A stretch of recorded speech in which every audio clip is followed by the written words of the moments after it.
বিমলদা কি বলবেন, মানে এই প্রশ্নটা তো করতে হবে ডিজিপিকে বা সুপ্রিম কোর্টে আবার নতুন করে হয়তো পিটিশন দিয়ে, যে পুলিশ তো দাঁড়িয়ে দাঁড়িয়ে দেখেছে এই কাজগুলো। দেখো একটা কথা বলি, তুমি শুরু করলে কবিতা দিয়ে, তারপরে সিরিয়াস আলোচনায়। কবিতাটাও সিরিয়াস, সিরিয়াস কবিতা, অবশ্যই তরুণ জাতীয় কবিতা দিয়ে শুরু করলো। আমি বাবার থাকি কেন, আশা করছি কবিতা বললে অন্তত এফআইআরটা হবে না, কারণ পশ্চিমবাংলায় আমরা এখন নতুন কবিতা পড়ছি যে আমি তোমার গাধা, তোমার হৃদয়ের মাঝখানে খুঁটিতে দড়ি দিয়ে বাঁধা। এই কবিতা দিয়ে শুরু যারা করে তারা এরকমই কথা বলবে, আর কি বলবো বলো দেখি। দেখো একটা কথা বলি, আজকে আমি কিন্তু খুব আশা করেছিলাম, কয়েকদিন ধরে চারিদিকে প্রচার চলছিল মুখ্যমন্ত্রী আজকে সুপ্রিম কোর্টে যাবেন, এই সমস্ত মানুষের হয়ে দাঁড়াবেন। আমি অনেক দেখলাম আমার মোবাইলে নানা রকম ওই সব লাইভ লতে, কোথায় তিনি আমি কিন্তু দেখতে পেলাম না। যদি তিনি থাকতেন সুপ্রিম কোর্টে, অন্তত তার দলের এই যে কর্মীরা হতোদ্যম হয়ে পড়তে, তারা দেখতো তাদের মুখ্যমন্ত্রী, তাদের নেত্রী একদম লড়াই করছেন সাধারণ মানুষের হয়ে। আমি জানি না তুমি দেখেছো কিনা, আমি কিন্তু একটা কোণে তার অনলাইন অ্যাপিয়ারেন্সেরও ছবি দেখিনি, সত্যি তিনি ছিলেন কিনা আমি বলতে পারবো না। আইনজীবী হিসেবে কোর্টে গেলে তিনি একটা নতুন নজির তৈরি করতে পারতেন, সেটা উনি করলেন না।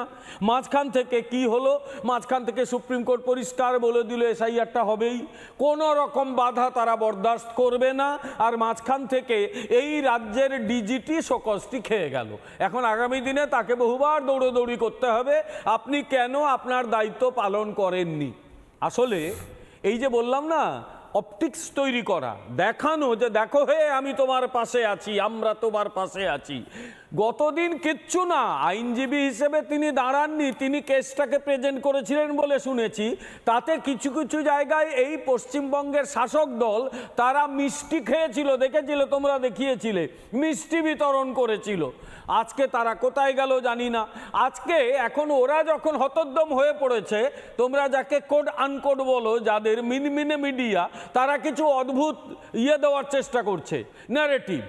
সুপ্রিম কোর্ট নাকি ইলেকশন কমিশনকে ভৎসনা করেছে, সুপ্রিম কোর্ট নাকি সমস্ত ওই বাদ দিয়ে দিয়েছে, কিচ্ছু দেয়নি, একজন কর্মীকেও বাদ দেয়নি, ভৎসনা বলে কিচ্ছু করেনি।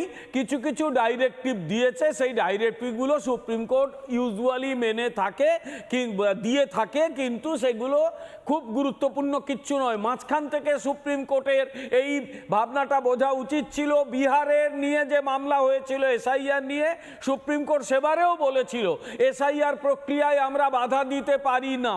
এটা যারা না বুঝে, মমতা বন্দ্যোপাধ্যায় কি পেলেন দিনের শেষে? মমতা বন্দ্যোপাধ্যায়ের অ্যাচিভমেন্টটা কি? ওই একটা ছোট্ট পথনাটিকার মতন সুপ্রিম কোর্টের ক্যামেরাকে ব্যবহার করে নিজের জনসভার একটা মঞ্চ স্থাপন করা। আমি পরিষ্কার দুটো লাইন বলি। এক, উনি যেটা আগের দিন নিজেকে প্রজেক্ট করতে চেয়েছিলেন বিশেষ কিছু মানুষের কাছে, দেখো হে তোমাদের জন্য আমি সুপ্রিম কোর্ট অব্দি দৌড়ে গেছি, তোমরা আমাকে ছেড়ে যেও না মালদা মুর্শিদাবাদের মানুষরা। কারণ ইতিমধ্যেই মালদায় আমি যতটুকু যা রাজনীতি বুঝছি, মূল লড়াইটা বিজেপির সঙ্গে কংগ্রেসের, তৃণমূল অলরেডি থার্ড হয়ে গেছে ওখানে। মুর্শিদাবাদে যদি এই গোলমালগুলো স্টেজম্যানের শো না হয়, সেখানেও তৃণমূলের কপালে দুর্গতি আছে।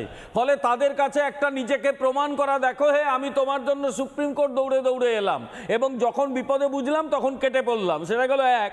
দ্বিতীয় কথা হচ্ছে, এটা একদম স্পষ্ট হয়ে গেছে সুপ্রিম কোর্ট এই প্রক্রিয়া বন্ধ করবে না। বিহারে এসআইআর নিয়ে মামলা সময় সুপ্রিম কোর্ট বলে দিয়েছিল আমরা কি করে এসআইআর বন্ধ করতে পারি, এটা সাংবিধানিক অধিকার, যেটা প্রয়োগ করছে নির্বাচন কমিশন, আমরা করতে পারবো না।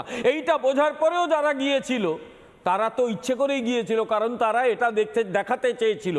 আর সাধারণ মানুষ বা তৃণমূলের লোকেরা কি পেল, আমি আবার বলছি, আগামী দিনে বহু লোক হয়তো কবিতা বলবে, কবিতা লিখবে, তবে রাজ্যের বাইরে গিয়ে। কারণ এই দলটা যখন ক্ষমতার বাইরে যাবে না, এই দলের নেতার অধিকাংশই কিন্তু পালিয়ে যাবে এখান থেকে। তখন তুমি হয়তো এখানে শো করবে তৃণমূলের এত নেতা রাজ্য ছেড়ে পালালো কেন। তখন বাইরে গিয়ে বিভিন্ন জায়গায় তো অনেক সম্পত্তি কিনে রেখেছে, কারণ পাবলিকের টাকা তো মেরেছে বহু, সেখানে গিয়ে সব কবিতা লেখা শুরু হবে তৃণমূলের এই বিভিন্ন নেতা, কর্মী ইত্যাদি ইত্যাদি। আর যারা পালাতে পারবে না, তারা মানুষের গোলমাল কাকে বলে সেটা বুঝতে পারবে।